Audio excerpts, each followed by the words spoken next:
En tant que développeur, on doit souvent configurer des sites web, des hébergements ou des serveurs cloud. Le problème, c'est que nous, notre spécialité, c'est d'écrire des lignes de code. Et là, en ce moment, j'ai un projet de site web que j'ai créé avec un outil no-code, et le souci, c'est que maintenant que le site est presque prêt, je vais devoir l'héberger chez Yonos. Mais le truc, c'est que je n'y connais pas grand-chose en configuration de site web, et comme je sais que ça va m'apporter plein de problèmes, je repousse toujours au lendemain. Et honnêtement, j'ai déjà tellement de projets en cours en ce moment que je sais même pas comment je vais faire. Du coup, j'ai eu une idée, comme je sais que Yonos propose quelque chose d'unique, c'est d'appeler leur service client pour qu'ils m'aident à résoudre mon problème et d'aller directement voir comment ça se passe dans leur call center.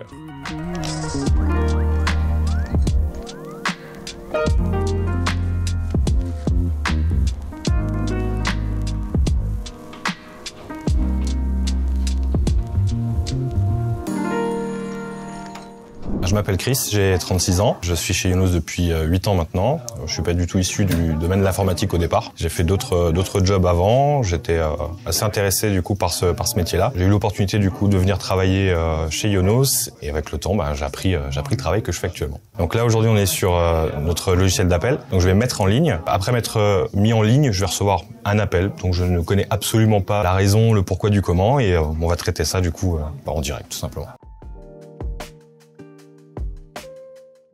Donc dans mon travail de tous les jours, je vais pas forcément faire que de la technique. Je vais pas être toute ma journée dans un shell Linux ou bien sur des sites internet à réparer des erreurs que pourrait produire le site web ou à répondre à des questions d'ordre technique. Je suis aussi conseiller personnel, donc je vais apporter une assistance à mes clients, répondre à des questions relatives éventuellement à la facturation, à des problèmes administratifs que le compte pourrait connaître, à tout type de questions en rapport avec le compte. Tout simplement.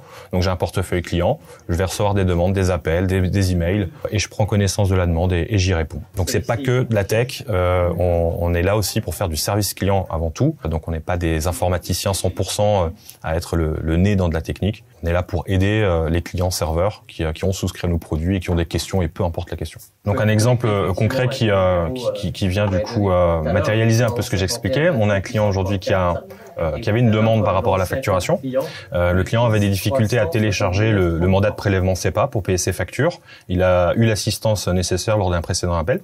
Il m'a transmis ensuite le mandat signé et donc en tant qu'agent du service client, je fais les vérifications sur le document qui a été apporté et je vais valider simplement le paiement par prélèvement automatique sur ce compte client.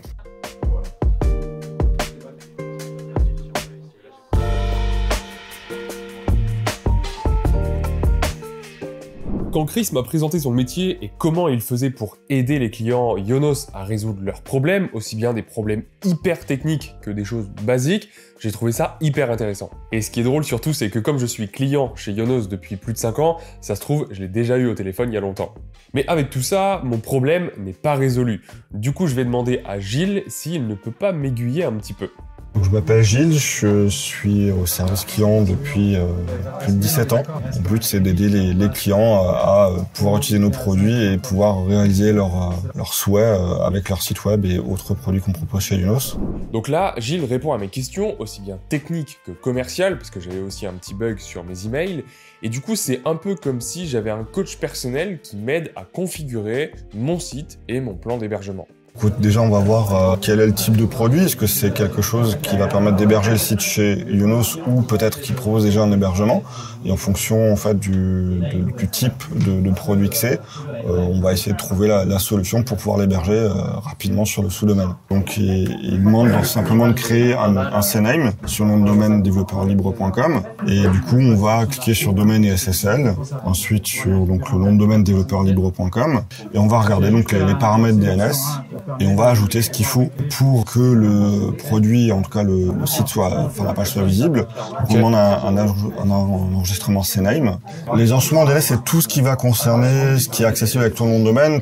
Ça peut être par exemple quels sont le service de messagerie que tu vas utiliser, où est hébergé le site web, quels sont les serveurs de messagerie qui peuvent envoyer des emails pour le nom de domaine, tout ça. C'est des choses qu'on trouve dans les instruments DNS d'un nom de domaine. Et c'est simplement en fait tout ce que les gens ne voient pas quand ils vont accéder à un site internet, par exemple. Ils vont se connecter au nom de domaine et derrière en fait c'est l'enregistrement DNS qui va dire quel est l'hébergement qui va être utilisé, par exemple. On a aujourd'hui un client qui a commencé il y a 5 ou 6 ans, qui du coup pour démarré son activité d'hébergement de site internet sur ses propres serveurs, donc qui sont hébergés chez nous. Et donc il avait besoin d'un certain nombre d'assistance, parce qu'effectivement il débutait. Et au fur et à mesure en fait des mois et de l'assistance qu'on lui apportait, donc il a pu monter lui-même en compétence. On lui expliquait les choses, on lui expliquait comment faire. Et du coup maintenant il est quasi autonome. Il nous appelle beaucoup moins souvent, voire très très rarement. Et du coup il a une boîte qui est florissante, qui héberge un certain nombre de sites web, et il nous appelle régulièrement pour du coup il a de nouveaux clients, donc il commande de nouveaux serveurs, et donc il a de plus en plus de clients sur ces hébergements là, et c'est je pense au moins en partie grâce à nous qu'il a pu autant se développer.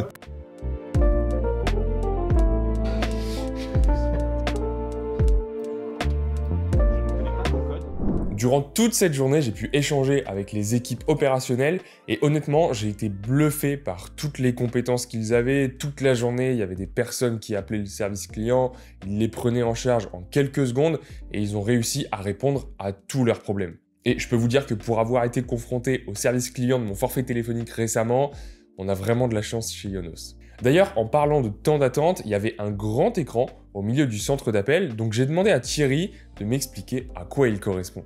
Moi c'est Thierry, je suis responsable ici de plusieurs équipes pour Yonos. Et là ce qui se trouve derrière moi, donc du coup c'est nos dashboards sur lesquels on voit les temps d'attente et nos services level. Donc sur la partie droite, on voit qu'actuellement on n'a pas du tout d'attente, que ce soit sur les appels ou sur les mails. Et sur la partie gauche ici, donc là tout ce qui est en vert, donc c'est plutôt bon signe, que 92% des appels ont été décrochés en moins de 20 secondes et que 99% du total des appels ont été pris par nos conseillers. Et juste là en bas, on a tout ce qui est email et 99% des emails ont été répondus en moins de 6 heures. Et ça représente un volume de combien à peu près par jour ou par semaine? Par jour sur les mails et les appels, on est sur plus de 1000 contacts journaliers.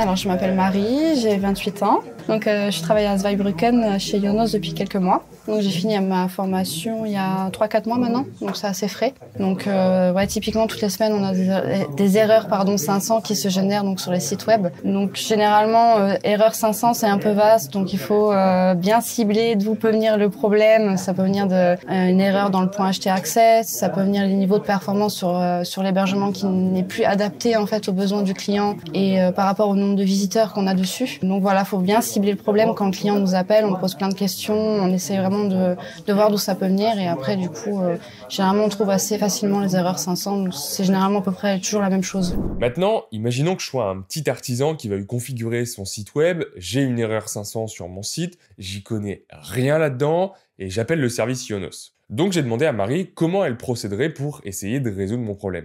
Alors déjà, première chose, moi je constate moi-même l'erreur. Donc je vais sur le site, donc je constate l'erreur. Après on a les erreurs 500 écrites en bleu et les erreurs 500 écrites en noir.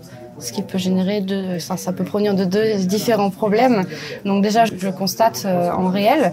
Des fois, moi, je vais sur le site, il n'y a pas d'erreur 500. Donc je demande au client tout simplement de vider son cache et de revenir sur le site. Généralement, ça fonctionne aussi très bien, ça, le cache. Soit ça vient pas de là, donc là, il faut chercher un peu plus profondément.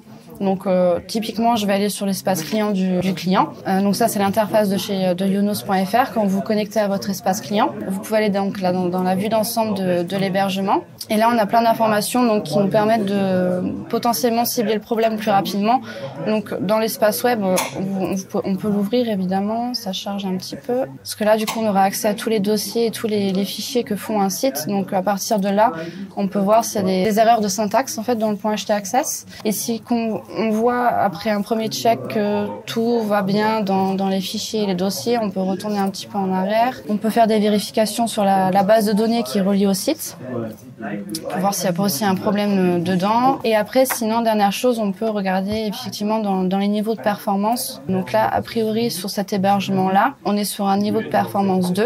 Donc là, on a un petit tableau, un petit graphique qui nous explique quand on a des demandes annulées, donc en rouge, actuellement, il n'y en a pas évidemment, ou des demandes retardées, ça c'est quand on va sur le site et que ça rame trop, il y a trop de redirections et finalement ça génère une erreur 500 à la fin. Donc là, a priori, tout est OK. Et au besoin, on peut donc augmenter le niveau de performance de l'hébergement pour un client. Et ce qui est intéressant dans ce que tu me dis là, c'est que là, on a parlé de PHP, on a parlé de différents outils qui sont quand même très axés développeurs, où il faut quand même avoir un certain nombre de compétences techniques. Mais d'un autre côté, moi, petit artisan, j'y connais rien du tout. La RAM, je sais pas ce que c'est. Et donc, il faut avoir une certaine capacité de vulgarisation. Et c'est vrai que c'est aussi, ça doit être un challenge dans ce métier-là. Donc moi je me mets souvent à la place du client qui au bout du téléphone, je commence à lui parler PHP, je vois que ça suit pas derrière, j'essaie de baisser un petit peu voilà le niveau et de me mettre au niveau de l'interlocuteur. C'est important parce que vous avez beau lui expliquer le problème, s'il ne comprend pas d'où ça vient, il pourra pas le régler de son côté et ça va générer un client insatisfait et du coup moi aussi je suis insatisfaite. Quand le client n'a pas résolu son problème, voilà, ça devient aussi mon problème à moi. Mais ce qui est intéressant avec le service client chez Ionos, c'est qu'ils savent s'adapter à tous les types de profils. Tout à l'heure, je faisais comme si j'y connaissais rien en hébergement, mais évidemment, ils reçoivent aussi des appels de clients qui sont des développeurs, des DevOps, des chefs de projet, bref, des profils qui peuvent être également experts dans leur domaine. Donc, ils doivent s'adapter aussi à des profils plus techniques, et c'est intéressant de savoir comment ils gèrent ces clients-là.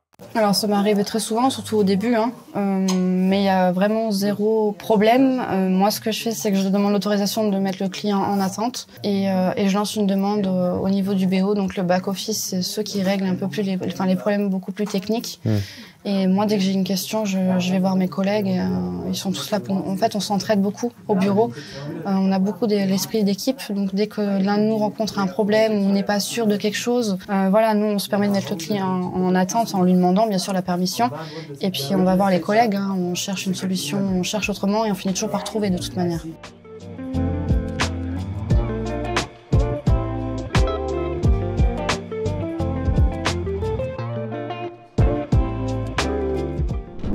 Ok, donc aujourd'hui on va pouvoir participer à l'un de nos workshops qu'on a l'habitude de faire. D'habitude on parle de sujets très techniques, parfois pour améliorer notre expérience client, ce qui sera le topic d'aujourd'hui, avec un petit groupe de l'équipe qu'ensuite on déploiera sur l'ensemble de l'équipe et qu'on partagera également avec nos partenaires.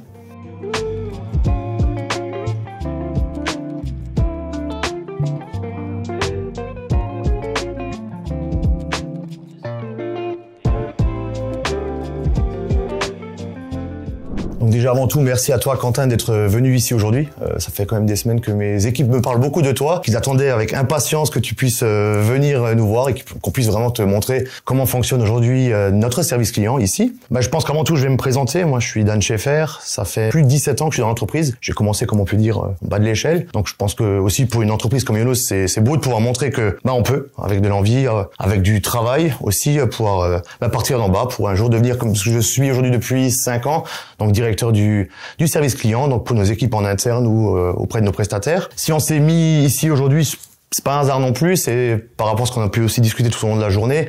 On a commencé ici aujourd'hui, il y a à peu près 5 ans, un projet qui était de recentrer vraiment tout autour de nos clients. Je pense que avant ça, je dis pas qu'on le faisait pas, mais on n'était peut-être pas assez à l'écoute. Répondre à des questions, c'est une chose, mais vraiment être à l'écoute, encore plus aujourd'hui, dans la situation dans laquelle on est. Je pense que les clients, ils appellent, ils ont besoin d'avoir des gens qui sont là tout le temps, donc 24 heures sur 24, 7 jours sur 7. C'est pour ça aussi qu'aujourd'hui, on a nos call centers qui sont ici, à la frontière franco-allemande. On a aussi des call centers à Strasbourg, à Marseille. Et c'est ce qu'on a voulu faire. Donc on était au milieu, comme tu peux le voir, du service client de l'année 2019. On savait pas trop ce que ça allait donner parce qu'il y avait déjà depuis 2-3 ans, on le perdait, on savait pas trop pourquoi. Et je pense qu'on s'est effectivement pas trop planté parce que, comme tu peux le voir, ça fait maintenant 5 ans de suite où nos clients nous font gagner ce merveilleux prix. Et je veux dire, pour nous, c'est vraiment plus qu'un trophée. Ça nous montre vraiment qu'on est sur la bonne voie et que nos clients pensent qu'on est vraiment là pour eux. Si on continue comme ça, j'espère qu'on aura encore un maximum d'autres trophées sur ce meuble. Il y a de la place. Il y a de la place, voilà. Bon, maintenant, j'espère que vous comprenez pourquoi je suis chez Ionos depuis le début de mon aventure sur le web, pourquoi ils me mettent en confiance et pourquoi, grâce à leurs outils, leurs compétences et les experts qu'ils ont chez eux, j'ai même plus à me soucier de mes hébergements. C'est pas pour rien d'ailleurs qu'ils ont reçu le prix du service client de l'année pour la 6e fois consécutive. En tout cas, j'espère que cette vidéo vous a plu. Si vous voulez gagner du temps grâce à un service client formé en continu sur des sujets hyper techniques, n'hésitez pas à aller jeter un œil à tous les services qu'ils proposent. Et moi, en attendant, je vous dis à très bientôt pour une prochaine vidéo.